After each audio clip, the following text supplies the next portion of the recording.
Epstein files लगता था कि जैसे शायद ये भी कोई प्रोपेगेंडा फिल्म हो। जो उसका कारोबार था वो काला कारोबार था, महिलाओं का यौन उत्पीड़न।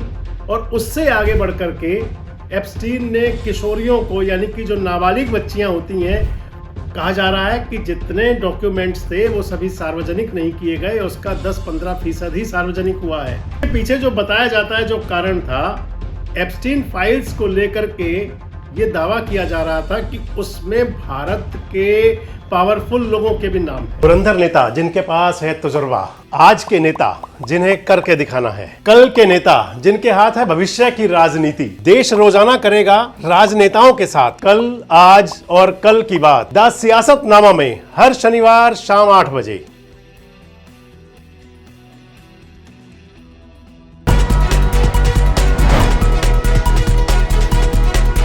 दोस्तों नमस्कार, मैं संजय मग्गू और मौजूद है देश रोजाना के डिजिटल मीडिया मंच पर। खोदा पहाड़ निकली चुईया, बड़ी पुरानी उक्ति है, सुनी आपने भी बहुत होगी, और इस समय सटीक बैठती है एक फाइल्स को लेकर। दरअसल जब फाइल्स की बात आती है तो मुझे याद आता है, और शायद आपको भी याद आता होगा, बॉलीवुड का प्रोपेगेंडा फिल्म थी जिन्हें फाइल्स का नाम दिया गया।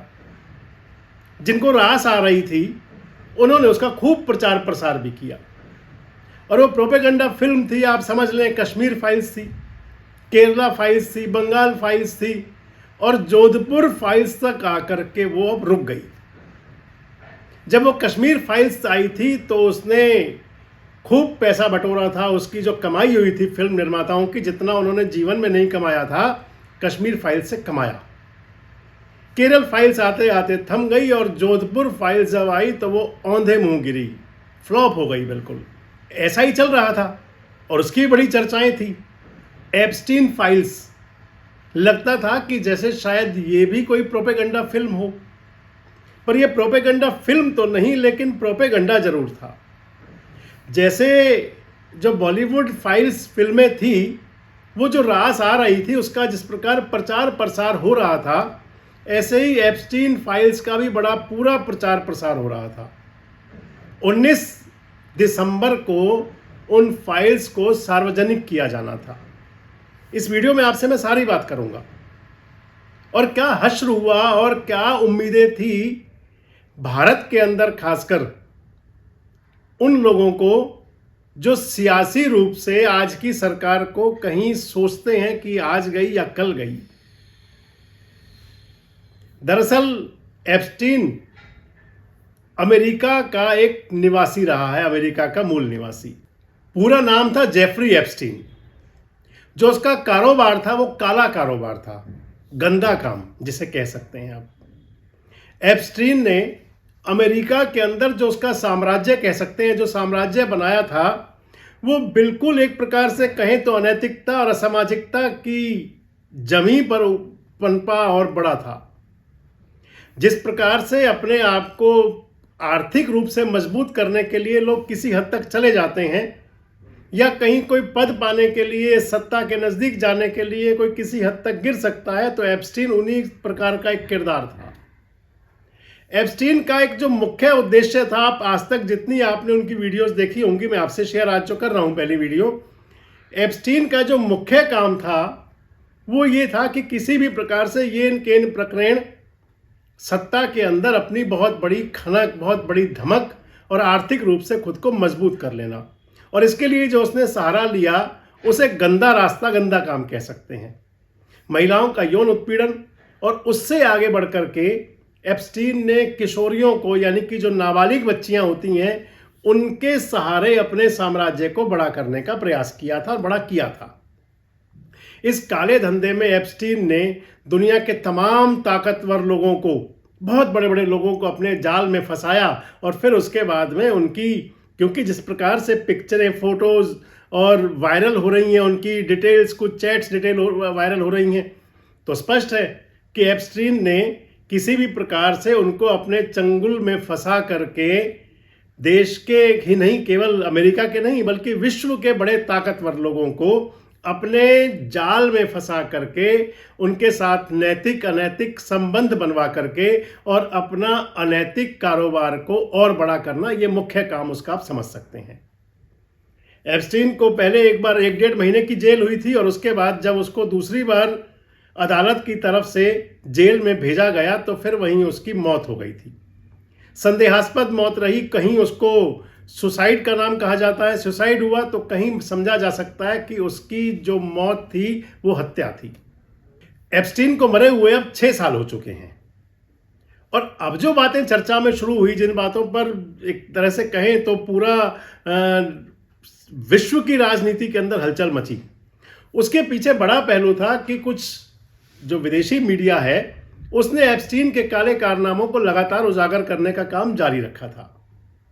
सारी जो उसके काले कारनामे थे वो कहीं दबे छुपे हुए थे और किसी, बिल्कुल आप कहें तो डॉक्यूमेंट्री की तरह से वो सेफ कहीं रखे हुए थे। अमेरिका का जो न्यायिक विभाग है, जिसे आप जुडिशरी डिपार्टमेंट कह सकते हैं, उन्होंने आदेश जारी किया कि उन फाइल्स को, तमाम जो डॉक्यूमेंट्स हैं उनको सार्वजनिक कर दिया जाए, क्योंकि ये मांग थी डेमोक्रेटिक सांसदों की अमेरिका के अंदर। और इधर क्योंकि डेमोक्रेटिक सांसदों की मांग थी और आरोप उसके अंदर ट्रंप पर भी थे, तो रिपब्लिकन सांसदों ने भी ये प्रेशर बनाया अपने राष्ट्रपति पर और राष्ट्रपति ट्रंप ने उस दस्तावेज पर सिग्नेचर कर दिए, जिसके बाद तय हुआ कि अब इन फाइल्स को, यानी कि जो एप्स्टीन से जुड़े हुए जो भी दस्तावेज हैं उनको सार्वजनिक कर दिया जाए।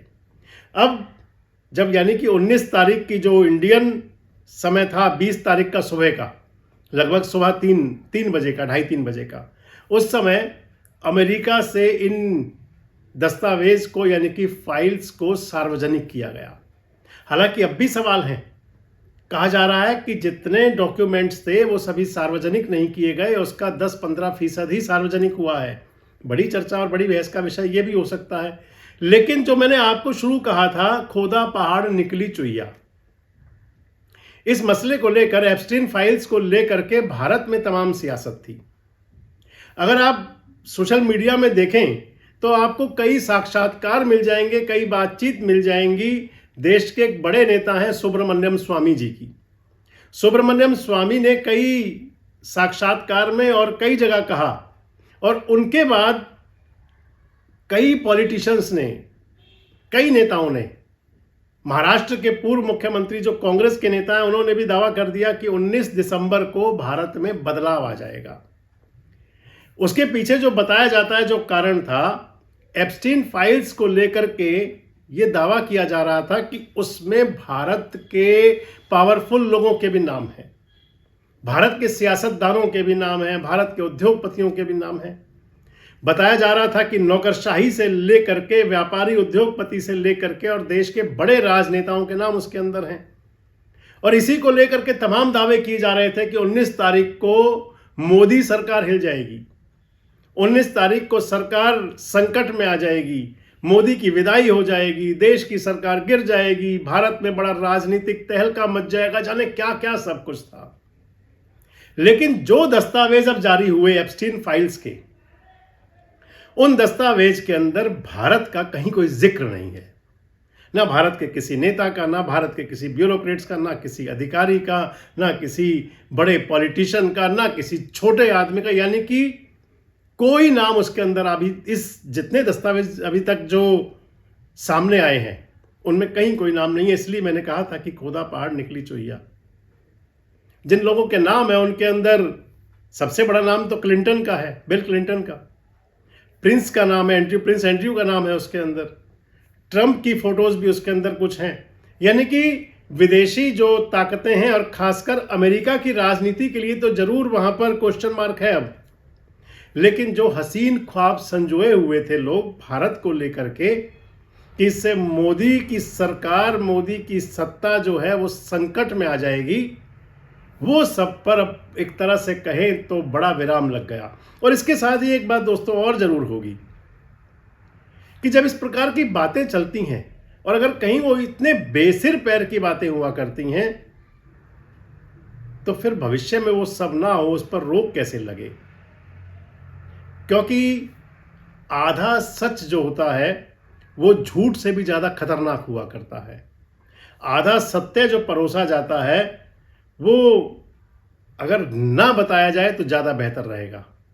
वैसे आपको क्या लगता है कि क्या अगर उसके आगे कोई दस्तावेज सामने आएंगे, वो फाइल्स आगे चलेंगी, तो क्या भारत की सियासत पर या भारत के लोगों का, खासकर जो चाहे वो उद्योगपति हों, चाहे वो नौकरशाह हों, चाहे वो सियासतदान हों, किसी जाल में फंसते हुए दिख सकते हैं? कमेंट्स बॉक्स में जरूर बताएं। जुड़े रहें हमारे साथ, देखते रहें देश रोजाना। हमारे साथ जुड़े रहने के लिए सब्सक्राइब करें देश रोजाना के YouTube चैनल को और नई वीडियो की नोटिफिकेशन पाने के लिए बेल आइकन जरूर दबाएं। अगर आप ये वीडियो फेसबुक या इंस्टाग्राम पर देख रहे हैं तो पेज को लाइक और फॉलो जरूर करें और ज्यादा से ज्यादा शेयर करें।